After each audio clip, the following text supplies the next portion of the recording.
Breaking news చూస్తున్నాం.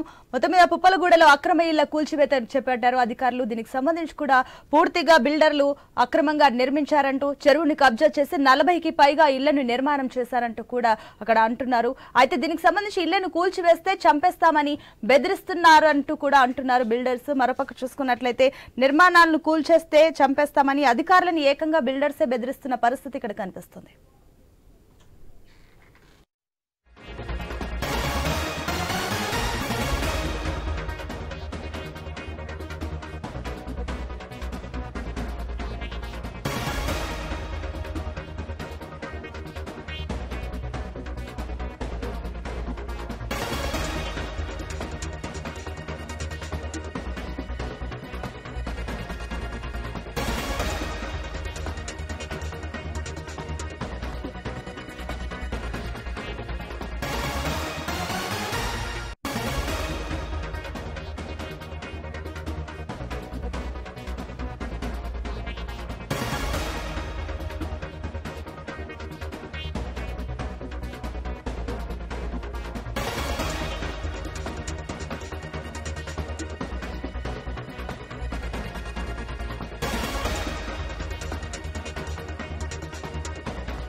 మొత్తం మీద చూసుకున్నట్లయితే పుప్పలగూడలో అక్రమ ఇళ్ల కూల్చివేత జరుగుతుంది.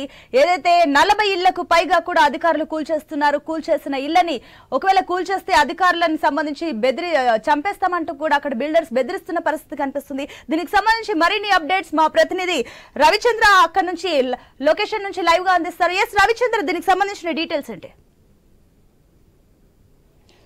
సునీత, పుప్పాలగూడ శివారులోని నెక్నంపూర్ చెరువు, నెక్నంపూర్ పక్కనున్న ఇబ్రహీం చెరువుని కబ్జా చేసి కట్టారంటూ అధికారులు నోటీసులు ఇచ్చారు. ఈ విధంగా కబ్జాలు చేశారు. ఇళ్ల నిర్మాణాలను కూల్చుతామంటూ అధికారులు నోటీసులు ఇచ్చారు. అయితే కూల్చితే మేము చంపేస్తామంటూ తహసీల్దార్, గండిపేట తహసీల్దార్ శ్రీనివాసరెడ్డిని బెదిరించారు. దీంతో అధికారులకు పోలీస్ ప్రొటెక్షన్ తోటి పోలీస్ అధికారులు, రెవెన్యూ అధికారులు, దాంతోపాటు ఇరిగేషన్, ఎందుకంటే చెరువుకు సంబంధించింది కాబట్టి ఇరిగేషన్ అధికారులు, దాంతోపాటు హెచ్ఎండి అధికారులు ఈ విధంగా నోటీసులు ఇచ్చేసి కూల్చివేత కార్యక్రమాలు చేపట్టారు.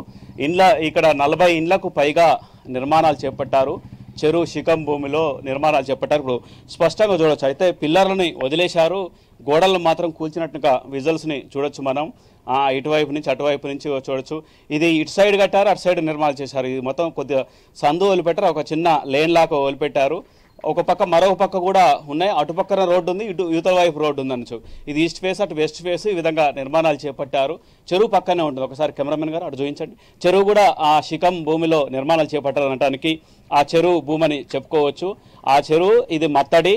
ఆ విధంగా ఈ చెరువు శిఖం భూమిలోనే ఈ నిర్మాణాలు చేపట్టారు, అక్రమ నిర్మాణాలు చేపట్టారు. ఇదంతా ఇదే విధంగా నిర్మాణం ఎప్పుడు స్టార్ట్ అయింది? దీనికి సంబంధించి స్టార్ట్ చేసినప్పుడు పర్మిషన్స్ ఏమైనా తీసుకున్నారా? పర్మిషన్స్ లేకుండా స్టార్ట్ చేశారా? ఇంత జరుగుతున్నప్పటికీ పిల్లర్స్, గోడలు ఇవన్నీ ఆల్మోస్ట్ చూస్తుంటే అప్పటికి 60 to 70% మనకి కన్స్ట్రక్షన్ కంప్లీట్ అయినట్లు తెలుస్తుంది. ఎలా ఇదంతా ఫినిష్ చేసే వరకు అధికారులు ఏం చేస్తున్నారు?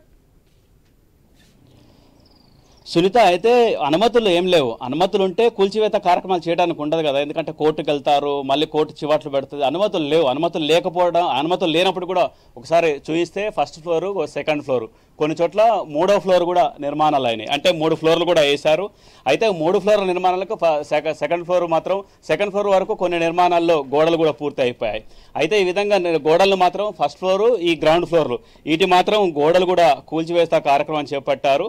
హెచ్ఎండి అధికారుల పర్మిషన్ లేకుండానే ఈ విధంగా కడుతున్నారు. మరొక అంశం ఏంటంటే హెచ్ఎండి అధికారులు కూడా మీరు కట్టండి అనే అధికారులు కూడా ఉంటారు కొంతమంది. ఎందుకంటే మనకు శివబాలకృష్ణ ఉదంతం అందరం చూసిందే. ఎందుకంటే శివబాలకృష్ణ 1000 కోట్లకు పైగా ఆస్తులు కూడా పెట్టారు, అక్రమాస్తులు కూడా పెట్టారు. ఏసీబీ అధికారులు తేల్చారు. ఈ విధంగా శివబాలకృష్ణకు సుమారు 1 నెల రోజుల పాటు విచారణ చేపట్టారు. అలాంటి అధికారులు ఆయన కూడా ఇదే శంకర్పల్లి, ఇదే శంషాబాద్ డివిజన్లకు ఆయన డైరెక్టరు. అప్పట్లో సుమారు 8 ఏళ్ల పాటు పనిచేశారు శివబాలకృష్ణ. ఆయన పనిచేసినట్టుగా చోట ఇలాంటి అక్రమ నిర్మాణాలు మంచిగా వెలిసాయని చెప్పుకోవచ్చు. ఈ విధంగా అక్రమ నిర్మాణాలు వెలిచాయి. దీంతో అయిపోయాయి, పూర్తి కూడా అయిపోయాయి, చాలా వరకు పూర్తి అయిపోయాయి. రంగేసేస్తే అధికారులు జోలికి రారు ఎప్పుడు. అందుకనే వీళ్ళు ఏం చేస్తారంటే వెంటనే నిర్మాణాలు చేపడతారు. బిల్డర్లు కూడా ఫటాఫటా ధన చేసేస్తారు. ఈ విధంగా నిర్మాణాలు పూర్తి చేసేసి కలర్ వేసేస్తే వీటికి రోడ్లు వేస్తారు, వాటర్ ఇస్తారు, కరెంట్ ఇస్తారు, అన్ని సౌకర్యాలు ప్రభుత్వం ఏర్పాటు చేస్తుంది. మంచి ఇంకా మిగతా వాళ్ళకంటే మిగతా కాలనీలలో కొన్ని ఏరియాలో కొన్ని గ్రామాలలో త్వరగా పూర్తి కావని వీళ్ళకు మాత్రం వేగంగా పూర్తి చేస్తారు. ఎందుకంటే ఆ అధికారులకు అందాల్సినవి అందుతాయి కాబట్టి. దానికి ఉదాహరణ కూడా శివబాలకృష్ణ ఉదంతం ఒక బెస్ట్ ఎగ్జాంపుల్గా చెప్పుకోవచ్చు. ఇలాంటి అధికారులు హెచ్ఎండిఏలో చాలా మంది ఉన్నారు. వాళ్ళ మీద కూడా విచారణ చేస్తామంటూ మొన్నటికి మొన్న విజిలెన్స్ అధికారులు కూడా దాడులు చేసేసి లెక్కలు తీస్తున్నారు. అంతేకాకుండా ఏసీబీ అధికారులు చాలా మందిని విచారణ చేపట్టారు.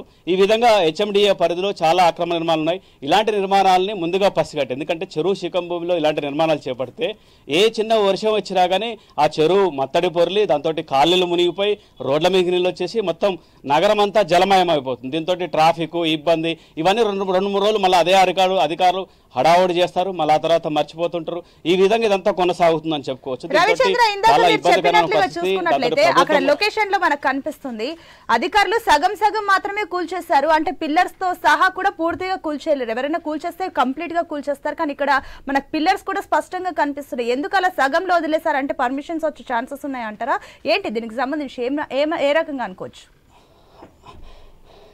ఇప్పుడు మనం చూడొచ్చు, అంటే కొన్ని గోడలు మాత్రమే కూల్చారు. పూర్తిగా కూల్చాల్సిన అధికారులు జస్ట్ పిల్లర్లను టచ్ చేయాలి. ఒక్కో రెండు చోట్ల మాత్రం జస్ట్ పిల్లర్లని టచ్ చేసినట్టుగా పరిస్థితి కనిపిస్తుంది. మళ్ళీ వాటిని రిపేర్ చేసుకొని నిర్మాణాలు చేపట్టేందుకు ఆ ప్రణాళికలు రూపొందిస్తారు. అసలు చెరువు శిఖం భూమిలో ఉందని అధికారులే తెలుస్తారు, అధికారులే అక్రమం అంటారు. మళ్ళీ నిర్మాణాలు చేయకూడదు. అసలు మళ్ళీ కొద్ది రోజుల తర్వాత ఒక 6 నెలలు ఏడాది తర్వాత వస్తే ఇక్కడ ఈ కాలనీ బ్రహ్మాండంగా కనిపించేటువంటి అవకాశాలు కూడా లేకపోలేదని చెప్పుకోవచ్చు. ఎందుకంటే పూర్తిగా కూల్చాలి కదా. దీంతో అంటే అధికారులు మరొక అంశం ఏంటంటే అధికారులు ఎలక్షన్ ముందర ఎడవడి చేస్తున్నారు. రేపు లోక్సభ ఎన్నికలు ఉన్నాయి. లోక్సభ ఎన్నికల్లో మళ్ళీ అంతా మర్చిపోతారు. జనం, అధికారులు అంతా వ్యవస్థ అంతా మళ్ళీ ఎన్నికల చుట్టూ తిరుగుతుంది. ఎక్కువగా ఎన్నికల మోజులోకి వెళ్ళిపోతుంటారు, నాయకుల మోజులోకి, ఎలక్షన్ మోడ్లోకి వెళ్ళిపోతారు. దాంతో వీళ్ళు ఈ టైంలో ఈ బ్రేక్లో ధన నిర్మాణాలు పూర్తి చేసేసి మళ్ళీ కలర్లు వేసేసి కలరింగ్ ఇచ్చేస్తారు. దాంతో మళ్ళీ అధికారులు అప్పటికి వచ్చేసరికి మంచి దర్జాగా రోడ్లు వేస్తారు, ఇవన్నీ చేస్తారు. ఇదంతా ప్రక్రియ కొనసాగుతుంది. అందుకని ఎన్నికల ముందు కాస్త అలవుడు చేస్తున్నారా లేకపోతే పూర్తి స్థాయిలో కూల్చుతారా? అసలు ఏం జరిగింది? ఇది కూల్చారు కాబట్టి అక్రమమే, అంటే అధికారులే కూల్చారు కాబట్టి అక్రమమే. మరి ఇదే విధంగా కొనసాగిస్తారా ఏంటన్నది వేచి చూడాలి. రేపు ఎన్నికల తర్వాత కూడా ఇదే విధంగా కొనసాగుతుందా లేకపోతే గతంలో మాదిరిగానే అదే విధంగా నిర్మాణాలు ఇవన్నీ అక్రమ నిర్మాణాలంతా సక్రమం అవుతాయనేది వేచి చూడాల్సి ఉంటుంది. రవిచంద్ర, పూర్తిగా ఇళ్ల నిర్మాణాలకు సంబంధించి పూర్తిగా మళ్ళీ ఏదైతే కూల్చేస్తారని తెలుస్తుందా సమాచారం? అధికారులు ఏమంటున్నారు అసలు దీని గురించి? అధికారులనే బెదిరించారు వీళ్ళు, అధికారులనే బెదిరించారు. అధికారులు కూడా అదే చెప్తున్నారు. హెచ్ఎండి అధికారులు చాలా చోట్ల ఉన్నాయి. చెరువు శిఖం భూమిలో కావచ్చు, అక్రమ నిర్మాణాలు కావచ్చు, కొన్ని ఏరియాలో త్రిబులోని జీవోలో కూడా ఆ జీవో ఎత్తేయక ముందుకే నిర్మాణాలు కట్టినట్టుగా ఉదంతాలు కూడా ఉన్నాయి. ఇలాంటి నిర్మాణాలని కూల్చివేత కార్యక్రమాలు చేసేందుకు ముందు నోటీసులు ఇస్తున్నారు, చాలా చోట్ల ఇస్తున్నారు. అయినప్పటికీ ఆ నోటీసులు ఇచ్చినప్పటికీ కూల్చివేత కార్యక్రమం కొన్ని కాలనీలో జరుగుతున్నాయి, కొన్ని కాలనీలో ఇంకా పూర్తి కావాల్సి ఉంది. ఇలాంటి నిర్మాణాలని పూర్తి కావాల్సి ఉంది. అయితే ముందుగా అధికారులు నోటీసులు ఇచ్చి ఒకసారి డెమాలిషన్ చేస్తే, పూర్తి స్థాయిలో చేస్తే అది మిగతా ఏరియాలో నిర్మాణాలు చేసేట వాళ్ళకు నష్టాలు వస్తాయి. ఎందుకైనా మంచిదన్న ఆలోచనతో బిల్డర్లు చేస్తారు. అలా కాకుండా ఏదో మీరు కూల్చినట్టు చేయండి, మేము కట్టినట్టు చేస్తాం, ఈ విధంగా ముందుకెళ్తే అన్ని నిర్మాణాలు కొనసాగుతూనే ఉంటాయి. అక్రమం సక్రమం అయిపోతుంది. దర్జాగా ఇలా నిర్మాణాలు అయిపోతాయి. విల్లాలు దర్జాగా కలర్లు వేస్తారు, మంచిగా అమ్ముకుంటారు.